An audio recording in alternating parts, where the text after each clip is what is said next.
toutes les vidéos ayant un symbole similaire à celui en bas à gauche sont uniquement pour nos Patreons. Patreon est un système d'abonnement permettant de me soutenir, donc mettez simplement la vidéo en pause pour découvrir les différents avantages disponibles uniquement pour les Patreons. Et donc les 4 images sont les différents tiers disponibles, et les titres en haut à gauche sont les vidéos uniquement disponibles pour ceux qui me soutiennent. Bon visionnage. Bonjour à tous, donc dans cette vidéo nous allons voir comment exporter une action et importer du CSS dans nos fichiers. C'est parti. Alors, il s'agira ici de notre dernière vidéo sur React et Redux. Donc, on a fait quand même pas mal de chemin, on a vu comment faire beaucoup de choses. Vous savez plus ou moins tout ce qu'il y a à savoir sur les bases de React et Redux, on va dire. Donc, on s'arrêtera ici. Je vais simplement vous montrer maintenant comment importer du CSS. Vous allez voir que ce n'est pas compliqué. Et aussi comment exporter ces différentes actions que vous avez ici afin de simplement pouvoir les réutiliser dans d'autres fichiers sans avoir à réécrire ce code-là plusieurs fois. Voilà. Donc, on va commencer par l'action. Vous allez voir que ça va être la partie la plus simple. On va simplement aller dans notre dossier src ici. On va créer un dossier qu'on va appeler actions, avec un S, peu importe. Et à l'intérieur, on va mettre un fichier qui va s'appeler post actions. Alors cette action ici et ce fichier vont prendre en compte toutes les actions concernant les articles en général. Donc nous avons une action concernant une suppression de post. Du coup, ici, on va mettre export const, donc pour exporter directement notre fonction. Et ici, on va mettre la fonction qui s'appelle delete post. Donc ici, il s'agit bien d'une action, d'une fonction, pardon, mais une fonction fléchée, donc ES6, qu'on va directement exporter. Donc ici, on va mettre return. Donc ce sera type delete post et un ID. Donc ici, tout ce qu'on fait, c'est simplement donc récupérer les informations que nous avons ici. Et maintenant, tout ce qu'on peut faire, c'est importer cette fonction qui s'appelle donc delete post depuis notre dossier action. Donc on revient en arrière, on va dans action et ensuite on va dans post action. Et maintenant, ce qu'on va pouvoir faire, c'est importer cette fonction que nous avons ici. Donc je vais zoomer un petit peu. Voilà. Et maintenant, on va enlever tout ce qu'on a à l'intérieur du dispatch. Et donc si vous vous souvenez bien, on va en fait dispatcher l'action vers le réduceur qui lui ensuite va mettre à jour notre magasin. Du coup ici ce qu'on va mettre c'est simplement delete post avec comme paramètre l'id de notre article. Et vous allez voir que si on va sur notre application, si on va sur notre article ici et qu'on le supprime, ça ne change absolument rien. Pareil pour le deuxième. Voilà. Maintenant, pour le CSS. Alors, vous pouvez créer un fichier CSS pour chaque composant et vous pouvez plus ou moins créer vos dossiers CSS où vous le désirez. Par exemple, vous pouvez très bien créer un dossier CSS pour votre components ou pour vos actions, etc. Bon, après, il vaut mieux en créer un juste pour les composants parce que c'est eux qui vont contenir nos différentes pages HTML, entre guillemets. Donc ici, on va mettre CSS. Et à l'intérieur, on va simplement mettre ici post. Donc ce sera le fichier CSS pour les articles. Et maintenant, ce qu'on veut modifier, on va sur l'accueil. Donc pour rappel, ça c'est l'accueil. Et quand on clique sur un article, ça c'est notre composant post. D'accord? Donc pour modifier les posts, on va ici dans ce fichier.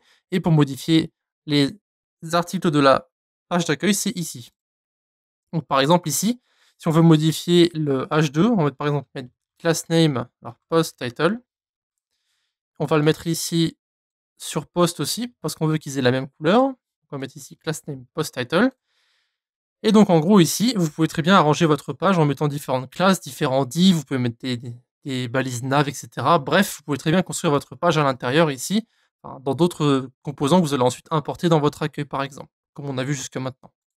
Donc, ici on va modifier post title. Nous ce qu'on veut c'est lui modifier sa couleur et mettre un rouge. On va modifier aussi les liens pour enlever les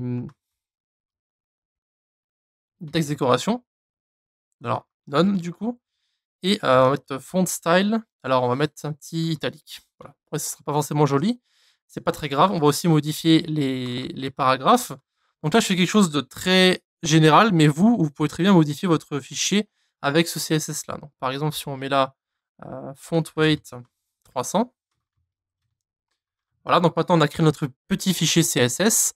On peut maintenant l'importer dans nos différents fichiers. Donc on va mettre ici import ./components, alors CSS pardon, parce qu'on est déjà dans le components, et ensuite c'est post, comme ceci.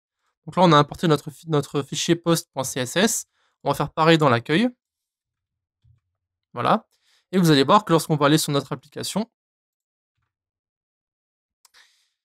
post.css. Voilà. Mais il faut simplement mettre le nom du fichier en plus, sinon ça n'ira pas. Peu importe. Et donc vous pouvez voir ici que maintenant notre barre de navigation est en italique. Après évidemment, vous pouvez très bien spécifier les noms de classe et faire en sorte que ce ne soit pas en italique. Vous avez nos titres qui sont maintenant en rouge, nos paragraphes qui ont une fonte qui est un peu moins solide. Et si on revient en arrière sur notre page d'accueil, vous pouvez voir que ça a aussi changé ici. Voilà. Encore une fois, importer du CSS, c'est très simple. Après, encore faut-il savoir comment l'utiliser, évidemment. Donc, vous pouvez très bien importer des bibliothèques de type Bootstrap ou Bulma et les utiliser ici. Il n'y a absolument aucun problème. Et donc, pour ce qui est des actions, n'hésitez pas à les exporter comme ça et les réutiliser sous la forme d'une fonction, comme on a vu pour notre post ici, sur notre delete post ID. Voilà, c'est mieux que de répéter plusieurs fois votre code et les gens apprécieront mieux si vous faites ça comme ça. Et puis en général, dans les plus grosses applications, il vaut mieux faire ça comme ça parce que sinon vous allez être débordé au niveau de votre code. Donc si vous devez en changer un par exemple, vous aurez juste à changer votre action ici. Ça marche un peu comme le CSS. Hein. Lorsque vous avez plusieurs pages HTML, il vaut mieux avoir un fichier CSS qui va tout centraliser plutôt que d'avoir un code individuel sur chaque page. Voilà. Donc ce sera tout pour notre petite série sur React et Redux. La prochaine vidéo sera sur la fin de la série, donc on parlera de la prochaine. Et donc, si vous avez des questions à poser concernant ce que nous avons vu ici, vous avez le Discord de la communauté ou bien encore les commentaires YouTube. À la prochaine. Merci d'avoir regardé notre vidéo jusqu'à la fin. Encore une fois, vous pouvez nous retrouver sur Discord, donc l'invitation se trouve en bas à droite.